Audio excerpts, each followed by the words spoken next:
Muy buenos días a los que se levantan a esta hora de la mañana. Indira, ¿cómo estás? Buenos días. Saludos Edith, saludos David, como siempre contenta de estar aquí con ustedes. Estaba escuchando lo que comentaban anteriormente sobre el tema de los medios de comunicación y las redes en todo lo que tiene que ver con la violencia intrafamiliar y leía también algunos comentarios del chat de YouTube en el Día RD. Por ejemplo, Pedro Araujo dice que un niño que crece en un ambiente falta de respeto, amor y comprensión cuando adulto, si no busca ayuda profesional, va a ser una persona violenta. Y también a eso se refirió ayer el doctor Luis Vergés a propósito de la cápsula que veremos al final del programa, antes de que finalice el programa. Aquí vemos a mi derecha, creo, en sus pantallas, el chat de YouTube. Recuerden que pueden seguirnos en el Día RD y también gracias a ustedes que nos ven desde sus televisores. En esta mañana, como les hemos dicho, tenemos varios temas que compartir con ustedes. Ayer se conocía, primero de forma extraoficial, posteriormente confirmado por la Procuradora General de la República, a través de un comunicado, el relevo del Inspector General del Ministerio Público, Juan Medina. Eso se produjo en el día de ayer. La procuradora Miriam Germán confirmó la remoción del procurador general adjunto Juan Medina de los Santos, que estaba en ese cargo prácticamente desde que la magistrada Miriam Germán asumió sus funciones. No ofreció detalles sobre las circunstancias o las razones por las que esta remoción se produjo, que tengo entendido fue un tanto sorpresiva, pero prometía que esta misma semana, el Consejo Superior del Ministerio Público, que es el órgano de decisión dentro del Ministerio Público, procederá a escoger a una persona como sustituta. Hay muchas cosas que se han dicho, sin embargo nosotros no tenemos la acreditación de las informaciones. Correcto. Hay un dato importante y es que las actas del Consejo Superior del Ministerio Público son públicas. Incluso se puede solicitar. Vamos a solicitar esa acta, podemos solicitarla. Nosotros hemos solicitado en los últimos tiempos muchas informaciones por la Ley de Libre Acceso, que es un sistema integrado. Que tengo entendido nació en este programa con Uchilora. ¿El uso o la solicitud? Bueno, se estrenó la ley con una notable negativa, por lo menos en términos periodísticos, con la solicitud de informaciones de la documentación del Metro de Santo Domingo. Recuerdo eso.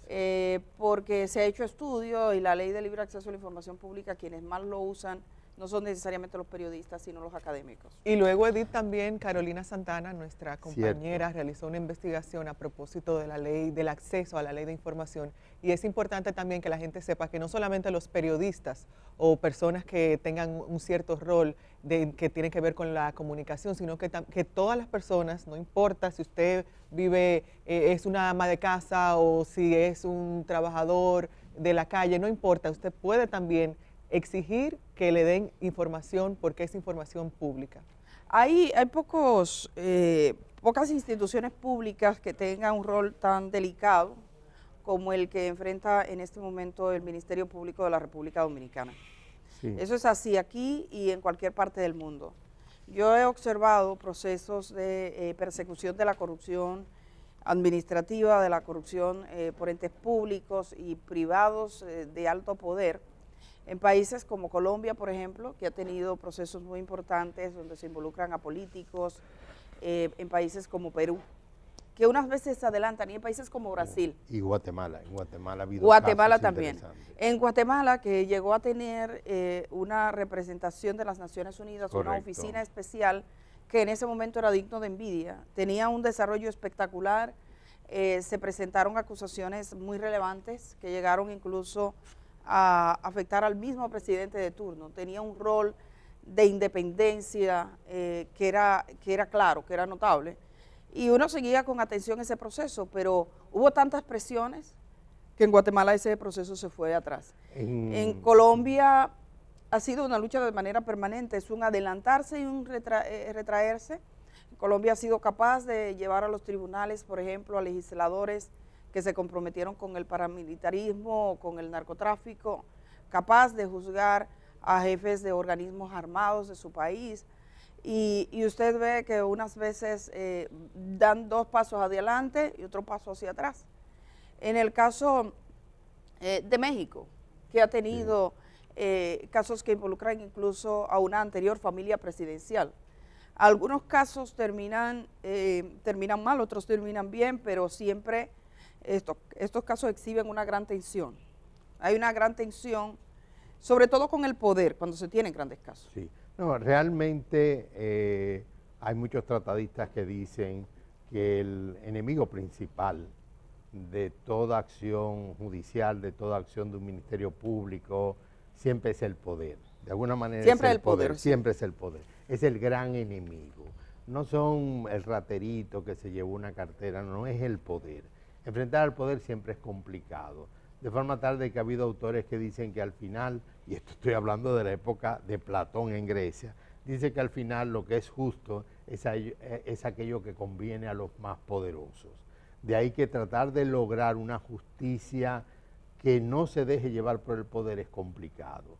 Por lo pronto, un elemento fundamental, y esto presten atención a lo que voy a decir, un elemento fundamental en la persecución de todo lo que significa corrupción, y corrupción avalado por el poder, actual o pretérito, siempre tiene que ver con la unidad del órgano que persigue eso. Los que tienen poder se benefician si ese organismo u órgano, en este caso el Ministerio Público como totalidad, se fracciona, se quiebra, internamente se crean grupos o facciones. De ahí que conservar la unidad de algo llamado Ministerio Público es esencial para poder seguir persiguiendo todas las acciones corruptas de pasados gobiernos y de este gobierno, Edith Febles. Sí, entonces estamos hablando puramente de poder, de mucho poder. La justicia dominicana, y dígase el Ministerio Público, los jueces, han sido muy capaces durante todos estos años de juzgar al menesteroso, al ladrón famélico, a las personas que no tienen ni prestancia, que no tienen poder, al que se desprovista de poder. 10 años por robar un salami. Ajá, yuca, bueno, hubo un caso así, plátano. hubo un caso donde, como dice Indira, hubo un caso de una jueza en Montecristi que condenó al mismo tiempo a alguien que robó una yuca y a alguien que robó unos chivos, y resulta que es el único caso donde la yuca salió más cara que el chivo. No me diga. Sí, señor, la penalidad fue más alta. Entonces, sí, y habían algunos implicados, eso no pasó. Investigar, perseguir, determinar, juzgar y condenar a los actores de poder siempre será un acto muy difícil. Y que demanda unidad. Y que bueno, es una palabra clave. Unidad. Y que demanda, sí, unidad de criterio de saber lo que se busca. Correcto. Porque veía yo esta mañana a un filósofo como usted que decía lo siguiente, sí, el poder es un concepto fundamental para analizar los procesos sociales y relacionales. Por tanto, también juega un papel destacado en los conflictos. La relación de las personas involucradas en un conflicto está también influida por las dinámicas de poder, rango y privilegio. El uso del rango y del poder por las partes en conflicto determina la evolución del conflicto, influyendo las acciones de escalada y desescalada y en el proceso de mediación o gestión del conflicto. Aprender a integrar y a convivir con la diversidad implica gestionar el rango y el poder en las relaciones. Oiga eso. Óigame. Yo no sé cuál fue el filósofo que escribió eso, pero no, estoy bastante de acuerdo. Óigame, piensen en Estados Unidos, que es un parámetro para mucha de la sociedad dominicana, especialmente los popis. Piensen en Estados Unidos. En Estados Unidos, 3 presidentes que tenemos conciencia, mi generación, han tenido que enfrentar el Ministerio Público, o sea, la justicia. Recuérdense en primer lugar el caso Nixon. Nixon tuvo que renunciar, porque si no renunciaba, lo próximo que iba a ocurrir es que iba a ser apresado el presidente de los Estados Unidos en ejercicio. El caso, había una administración de justicia capaz de cuestionar al mismo presidente. Al mismo. Clinton, que hizo una jugada, siendo casado, estaba haciendo una jugada con un asistente en la misma oficina oval, tuvo que explicar muchas cosas, incluso jugar con las palabras, para poder salir indemne de alguna manera, no políticamente, pero sí judicialmente, de lo que podía ser una destitución. Y hace muy poco, una semana más o menos, ¿verdad? El FBI, con respaldo de una decisión de una jueza, entró a una de las casas, parece que esa es una de las más importantes, de las casas de Donald Trump, bajo el alegato de que ahí habían documentos que correspondían al Poder Ejecutivo de Estados Unidos, y entraron. Entonces, es necesario, sea siguiendo el modelo norteamericano, el modelo, como mencionaba Edith ahorita hace un rato, la cantidad de casos que se conocen, es necesario que la justicia sea independiente. La vicepresidenta de Argentina, la señora Kirchner, está en un proceso judicial. Sí, acaban ayer de tomar algunas medidas. Siempre habrá contradicciones porque sí, cuando los jueces están frente a alguien tienen que decidir. Sí, alguien va a salir afectado, alguien no le dará la razón. Ahora bien, la justicia dominicana se preparó durante mucho tiempo, se trabajó, se preparó y fue lo que nosotros vimos en ministerios públicos para juzgar a la gente desprovista de poder. La gran demanda de este país en las calles fue, y yo creo que la principal reserva de lo que sucede aquí con los procesos judiciales, con la impunidad, con la corrupción desde las instituciones públicas, con aprovechar los bienes que corresponden a todos para unos cuantos, con el enriquecimiento ilícito y luego pregonarlo, lucirlo y exponerlo sin ninguna reserva ante la gente. Eso va a depender, que ese tiempo termine, depende básicamente del pueblo dominicano. Eso está claro. Es la gente que caminó en la calle, los jóvenes que estuvieron en la Plaza de la Bandera. La posibilidad de que aquí se conocieran los casos que hemos conocido, que se documenten, ha sido un proceso tortuoso, doloroso y fruto de muchos años, de mucho trabajo y de mucha gente que se ha empeñado a fondo en esto. Se lo queremos decir porque por estos días se atiza una especie de confrontación en el Ministerio Público. Si ustedes toman incluso las redes a los que estamos expuestos en este momento, hay como ese espíritu de que el Ministerio Público no es una unidad para confrontar con la corrupción, para confrontar con los casos importantes que tiene. Yo quisiera hacer mención de los casos más relevantes que ha investigado este Ministerio Público y por supuesto que pudiésemos observar las implicaciones que eso tiene. Creo que es una cosa de la que está consciente el país, es una cosa de la que está consciente la sociedad dominicana y es una cosa de la que tienen que estar conscientes los actores del Ministerio Público. ¿A quién conviene que el Ministerio Público se vuelva agua y sal? Habrá una apuesta diaria porque ustedes están confrontando con el poder, un poder. De hecho, ahora mismo, yo por ejemplo, si miro mis cuentas en redes sociales, todos los días hay un incremento notable. Hace días que yo no me encuentro con una cuenta real que me dé seguir. Las cuentas que se están creando cada día para originar tendencias son impresionantes. Ya los periodistas y la gente que está no tiene ni siquiera, antes decían que compraban cuentas, no. Hay una construcción cotidiana para incidir en un discurso y podríamos tener la idea de que el discurso que maneja las redes es el discurso que representa a la gente y no necesariamente. Con eso quiero decir que en estos tiempos, aquellos que tienen poder, que ven afectados sus intereses, y es mucho lo que está en juego, porque está en juego su libertad, está en juego su honor y está en juego su dinero, sobre todo su dinero. Es gente que va a procurar por todos los medios de hacer como la carcoma en el árbol. Si ese árbol se quiebra, por supuesto ya no seguirá dando frutos. Y yo lo compararía al Ministerio Público en ese sentido.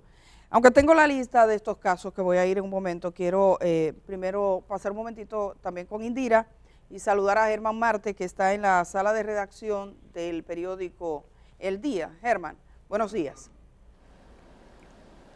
Saludos, Germán. Hola, muy buenos días, Edith. Buenos días, David. Buenos días, Indira. Buenos días al pueblo dominicano. ¿Qué tal?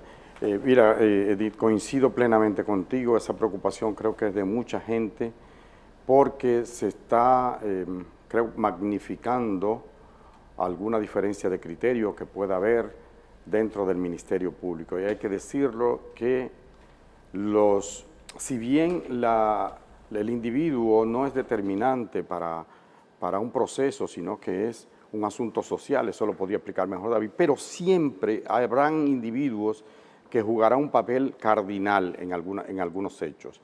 En el caso de lo que está aconteciendo, la lucha contra la corrupción, no hay ninguna duda de que la persona de Wilson Camacho, Jenny Berenice y la magistrada Miriam Germán han sido clave para esto. Y el país se siente orgulloso por lo menos la parte del país que no está comprometida con la corrupción, se siente orgulloso del accionar de este equipo que junto a otros fiscales pues libran una lucha titánica contra varios casos de corrupción. Coral, estamos hablando de generales activos, con mucho poder.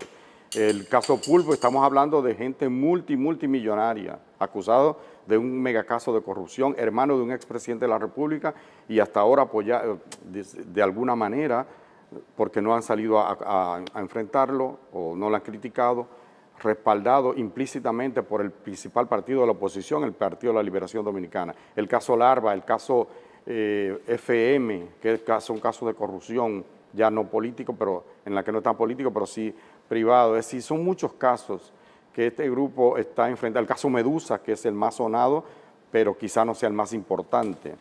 En fin, estamos hablando de un caso grueso, de una lucha titánica, en la que es importante el sentido de cuerpo, la unidad dentro del Ministerio Público. No olvidemos, o no se puede dejar de ver, o no debemos olvidar, que dentro del Ministerio Público aún hay mucha gente que le sirve a Jean Alain, de manera directa, de manera subrepticia, de manera calladito ahí, pero ahí hay gente que todavía le sirve a la administración anterior. Hay gente dentro del propio gobierno de Luis Abinader que quisiera que no hubiese un Ministerio Público independiente, porque está mirando lo que le podría ocurrir a ellos. Por supuesto, los afectados, es decir, los corruptos que ocuparon, que están siendo investigados, no quisieran este Ministerio Público independiente como monolíticamente unificado, es decir, quisieran una división entre Miriam Germán, entre Jenny Berenice, y por eso ustedes ven un coro de voces, para no decirle de otra manera, un coro de voces alentando esa diferencia, que ciertamente hay como una diferencia de criterio en lo que tiene que ver si se dan algunas informaciones ahora o no, si eso puede afectar ciertas investigaciones. Dice Jenny Berenice, hasta decenas de casos echaría por la borda brindarle algunas informaciones a los abogados de la gente que están siendo investigada, los casos que todavía no han trascendido y que van a caer, porque son gente grande, de mucho poder, que están metidos hasta el tuétano, hasta el soquito en casos de corrupción.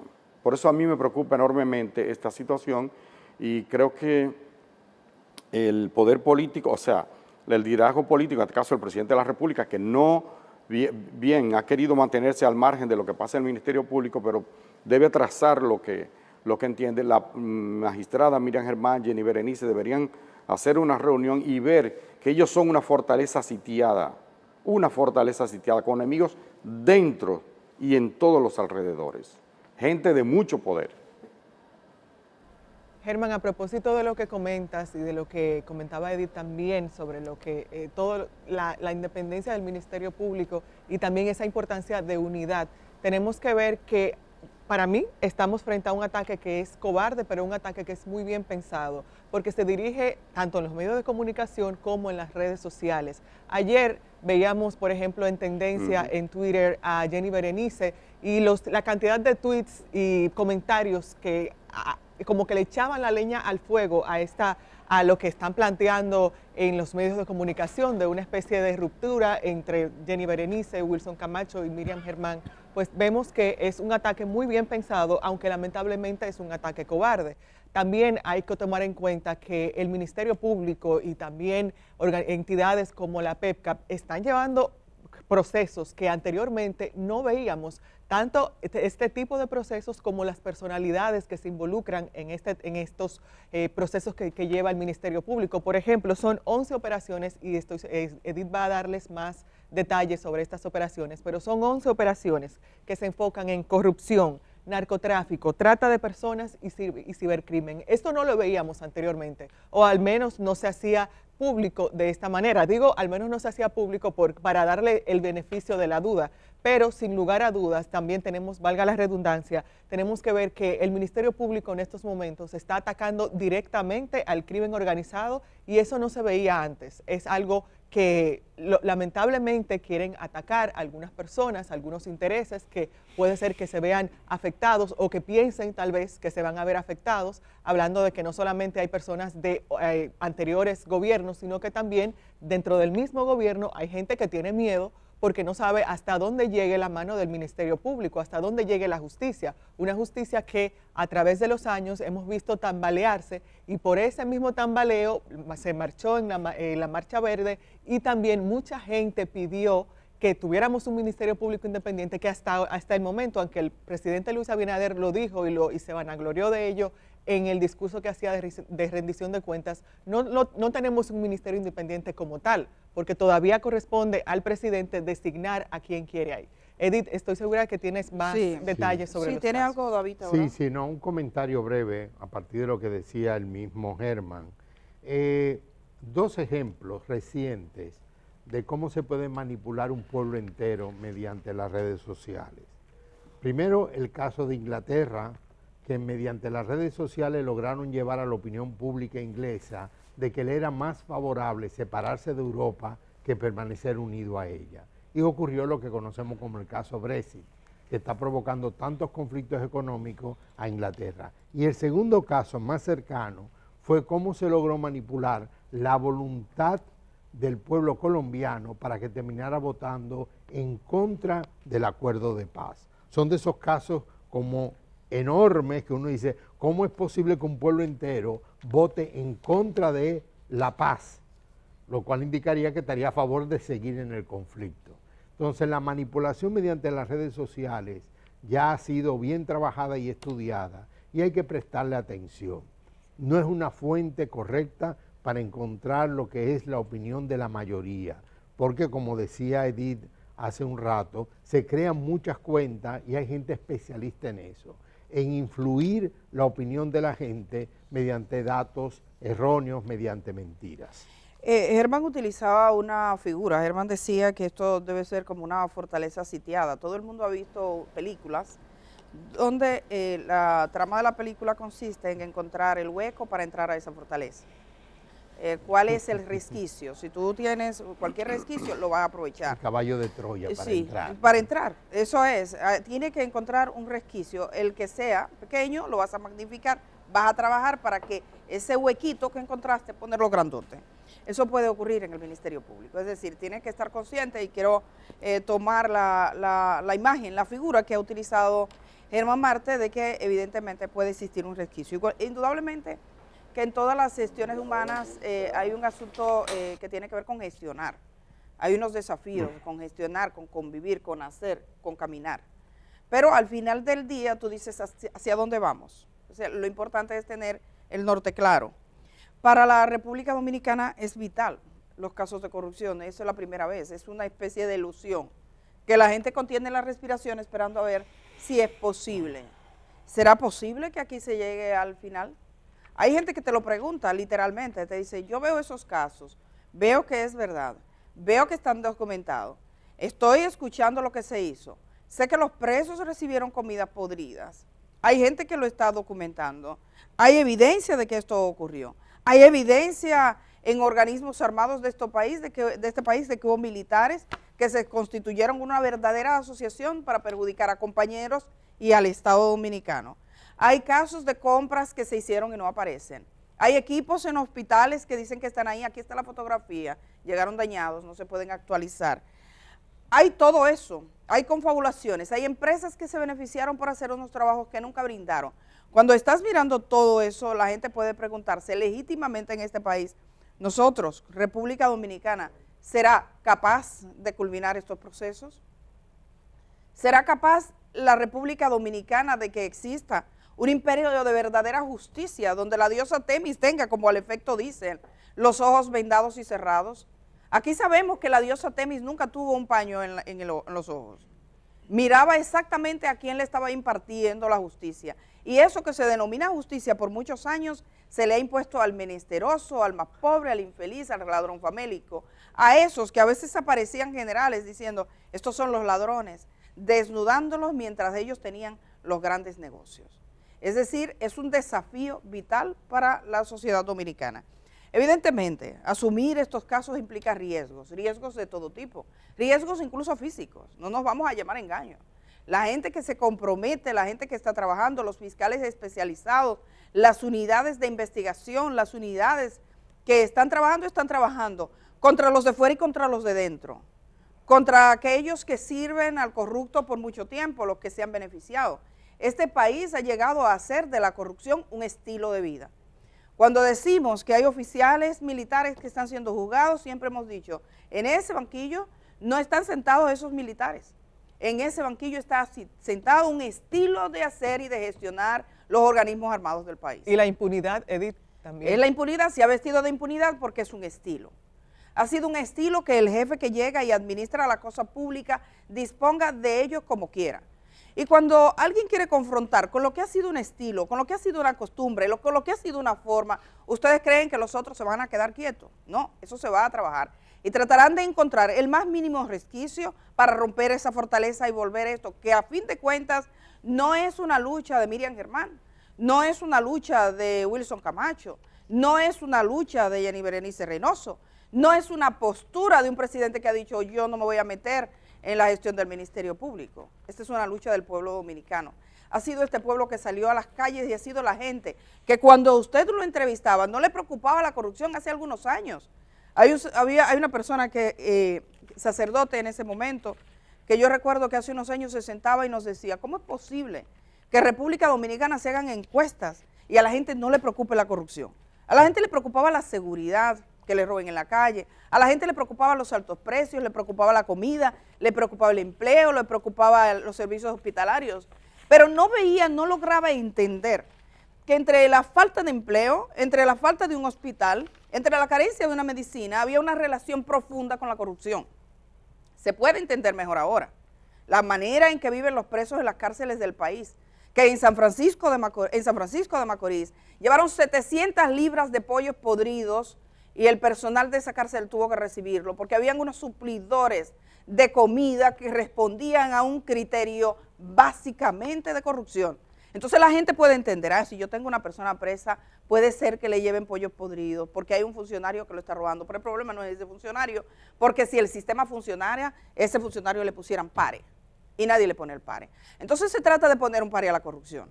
A mí me habían dicho hace algún tiempo una persona de mucha prestancia en la sociedad dominicana, que probablemente uno de los casos más trascendentes y que él iba a esperar con el aliento contenido, a ver si era verdad que este país iba a juzgar al señor Donald Guerrero.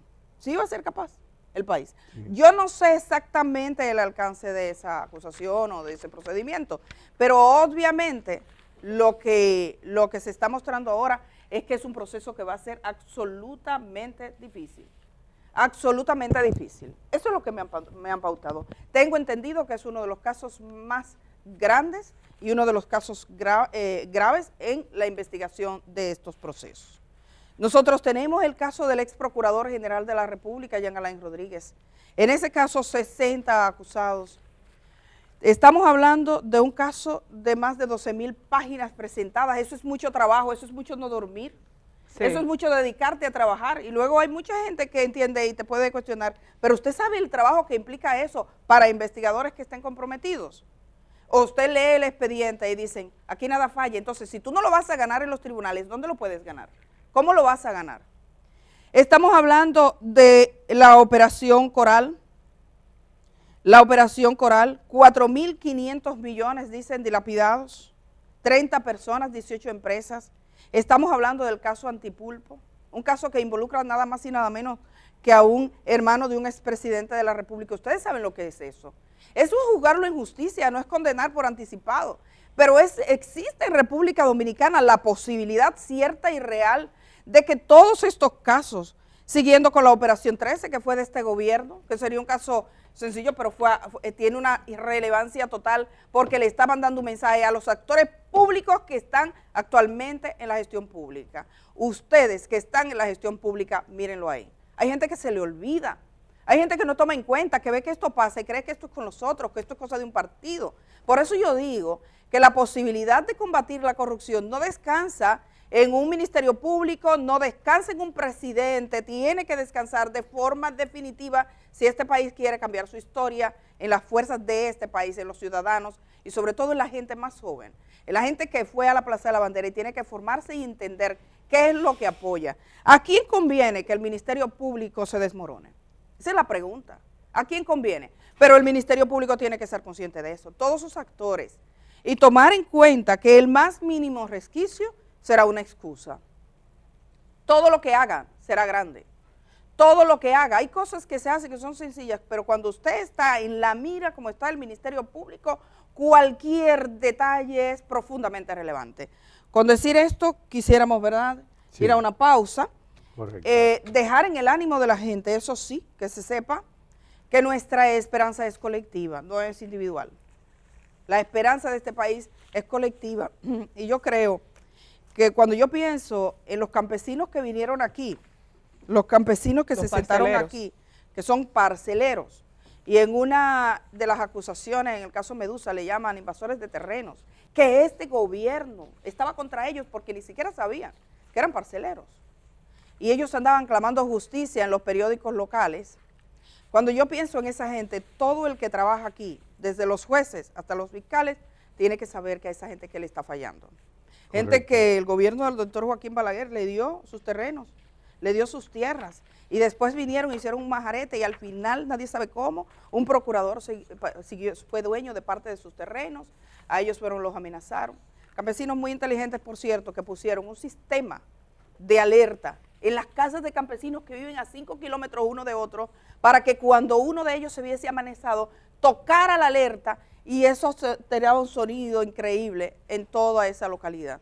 Así pudo una viejita que se sentó aquí Y que guardó tocar la copias. alerta cuando fueron a matar a su hija. Edith, y que guardó las copias de los títulos debajo de las camas, no los originales, sino las Sí. copias. Y fueron a, Inteligente. a llevarle las copias, a buscar el expediente a su casa, hombres Sí. armados, y ella dijo, sí, llévenselo. Y ella dice, ellos creían que yo tenía los originales. Pero eso es para que ustedes vean, esa gente a la que se le falla. Entonces aquí estamos hablando de un bien más alto. Siempre hay que tener claro la meta. ¿Cuál es la meta? Es un bien más alto. Si este país quiere ser un país verdaderamente decente. Germán, paso contigo y te vas a la pausa. Cuando regresemos de esa pausa, Sí. después de ti, nosotros ya tenemos en nuestros estudios a José Ignacio Paliza, de la Presidencia de la República. Viene José Ignacio Paliza, como saben. Entonces, ministro administrativo. Y posteriormente Cómo no, vamos a muchas tener a la gracias. alcaldesa de San Juan de la Maguana. Me voy contigo y luego a la pausa. Cómo no, muchas gracias, Edith. Creo que es necesario precisar a qué se debe este comentario, esta preocupación de nosotros como equipo. ¿Qué pasa? Que hay una diferencia porque ha trascendido, para que la gente sepa de qué se trata, que la Procuradora General, Miriam Germán, ha instruido para que se le dé acceso a una carpeta, a la investigación, a los abogados de Donald Guerrero, el exministro de Hacienda, que está implicado en un caso grueso, según lo que se dice, ¿no? Podría ser un caso, como tú dices, muy trascendental. Entonces, Jenny Berenice le ha enviado una comunicación a la magistrada en la cual le advierte que darle acceso a los abogados de Donald Guerrero para que vean la carpeta fiscal, para que vean lo que se está investigando, pondría en riesgo no solo ese caso, sino decenas de casos que ellos tienen en agenda realizar. Entonces, yo creo que es muy importante que la sociedad dominicana, como tú dices, se mantenga atenta, que no es un caso solo de Miriam Germán o de Jenny Berenice, es un caso de la sociedad dominicana y que a esa gente hay que darle apoyo. Yo digo que hasta sus propias vidas están en peligro, por lo cual amerita todo el respaldo de la sociedad. Sin un respaldo social ellos no pueden hacerlo, todo lo contrario, porque están enfrentando gente de demasiado poder, de mucho poder. Así es que quería precisar ese punto para que la gente lo tome en cuenta.